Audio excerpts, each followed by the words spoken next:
entendi. Falando especificamente de Barretos, para mim, foi a coisa mais louca, porque foi quando a primeira vez que surgiu o Paulo Gomes. o Paulo Gomes surgiu aí, né? A primeira vez que ele entra no ar ao vivo. Porque até então, o Paulo Gomes ele surgiu no desespero do nosso produtor, o Bussunda, que já passou por aqui. Não sei se ele deve ter contado essa história, mas surgiu no desespero dele.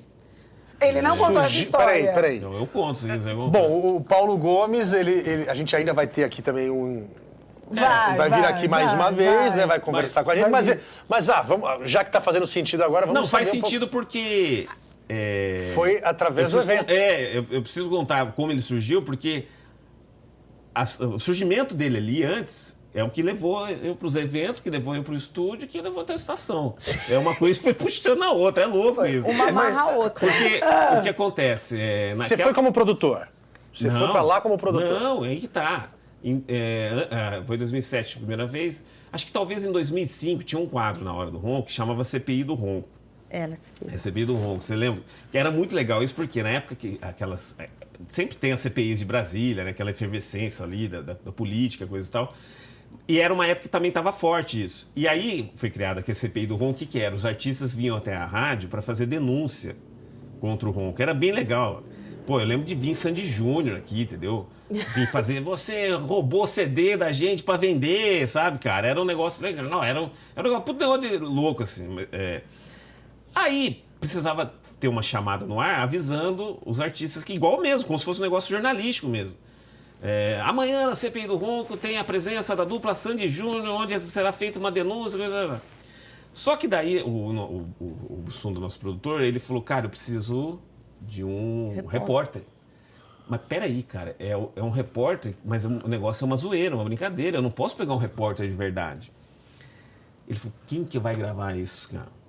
Aí, uma das poucas vezes que eu vi o Bussunda desesperado, ele chegou pra mim e falou assim, cara, eu preciso de um favor seu. Eu falei, fala. O que é? Você quer que eu escreva o quê? Quer que eu crie o quê? Não. Preciso que você grave um negócio pra mim. Eu falei, não, nem fodendo. Não vou gravar, não. Eu não sei falar direito. Cara, é sério. Você nunca tinha ido no microfone? Nunca tinha entrado no microfone lá no estúdio de gravação. Caramba! Eu preciso criar um repórter pra CPI do Ronco. Eu já tentei tudo e nada tá ficando legal, cara.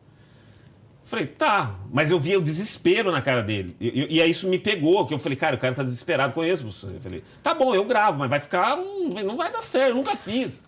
Ele falou, mas faz um negócio forçado mesmo, porque é irônico, né? É uma brincadeira. Eu falei, então tá, vamos lá. Tremendo, né? Porque, cara, com fone, microfone, né? E aí você foi falar com o artista? Amanhã, na CPI do Ronco, teremos a presença da dupla Sandy Júnior, onde eles vão... Sabe, gravei um texto engessado, quadrado, assim. Ele falou, mas era proposital, para ser desse jeito mesmo, exagerado. Sim. Aí ele gravou, ele falou assim para mim, putz, esse repórter precisa de um nome. Eu falei, precisa, mas vamos criar um repórter, porque não sou eu, né? É uma zoeira. Eu falei, inventa o nome aí. Então, foi o Bussunda que criou o Paulo Gomes. Né? Assim como repórter. Mesmo, cara? Ele falou, Paulo Gomes. Eu falei, tá bom, bom nome. E por que era só porque é um nome zoeira? imponente, né? Não é um nome que zoeira. Beleza. E aí foi a CPI do Ronco, acabou. Minto. Daí ele foi mostrar pro nosso diretor na época, que era o Betinho. Eu falei, ele não vai aprovar isso, mas mostra. Eu achei que ficou ruim. Aí ele voltou pra mim. Pina, o quê? Aquele jeito do Bussunda. Deu certo, cara. Tá aprovado. Agora você vai fazer até o fim, cara. Não! Aí eu falei, aprovado? Eu falei, tá bom. Mas era um negócio gravado. E era por um período, era uma brincadeira na Hora do Ronco. Ele passou. Só que... E esse CPI do Ronco ficou quanto tempo no ar? Um ano e acabou? Não, até menos. Era um quadro. Tá. E aí... Sei lá, 6 meses. Entendi. Mas ficava rodando a chamada. Então, o que acontece? Aí... Você não precisaria ir pra Barretos, Não, então. tem Era nada a só ver com uma coisa com a outra. Só que foi a primeira experiência Ah. ali. Não sei se isso impulsionou ou não, mas eu lembro que naquela época, aí pra você ver como isso deve ter sido 2005, 2006, aí em 2007, quando foi a primeira vez, foi quando o Betinho chegou pra mim, né? Ele era o diretor da rádio e falou, preciso mandar alguém pra Barretos, para as transmissões lá do show, da festa. Falei, beleza, eu vou produzir pra quem? Eu vou escrever pra quem? Vou fazer... Ele chegou e falou, não, você vai apresentar. Eu falei, quê? Nossa. Eu falei, não, quer apresentar? Nunca fiz isso na minha vida. Eu vou apresentar, você tá maluco? Falou, não, cara, acho que você tem potencial. Eu lembro dele falar sério, né? Você acha que você tem potencial, você pode desenvolver. Eu falei, não. O Betinho. Porque naquela época era ele. Certo, coordenador. Em 2007. Eu falei, cara, eu preciso ver, eu não sei, nunca fiz isso na minha vida. Aí eu falei, posso pensar um pouco? Porque eu vou fazer, gravar entrevista, falar com as pessoas, entrar ao vivo na transmissão do show. Falei, cara, que coisa maluca. Que medo! Que medo! Então. lembro. E aí eu lembro que no dia seguinte eu fui falar com ele, eu falei, cara, acho que eu não tenho nada a perder. Eu falei, vou pegar isso aí pra fazer. Aí a única coisa que eu tinha pedido pra ele, que eu falei assim, cara, é a primeira vez que eu vou fazer, só tem um pouco de paciência comigo que eu vou errar, é a primeira vez. Ele falou, não, fica tranquilo, você vai fazer, você consegue, eu tô falando pra você, você tem potencial. Eu lembro dessa frase, você tem potencial, só precisa desenvolver um pouco, precisa ter oportunidade também, precisa ter um começo. Cara, e aí eu lembro que, aí fui, lógico, entrei as ações e fui, aí ali foi o começo então. E agora, só para ver o último link do... Eu lembro que a primeira entrevista que eu fiz naquele ano, na abertura em Barretos naquele ano, no estádio, tinha Jeito Moleque e Inimigos HP. Eram os grupos de pagode estourados daquela época, explodidos, né? Aí, anos depois, eu encontrei com o Seba, num camarote do Carnaval. Como é que você tá? Tudo bem? Pô, quanto tempo a gente não via ele? Eu falei, cara, eu vou contar uma história para você que talvez...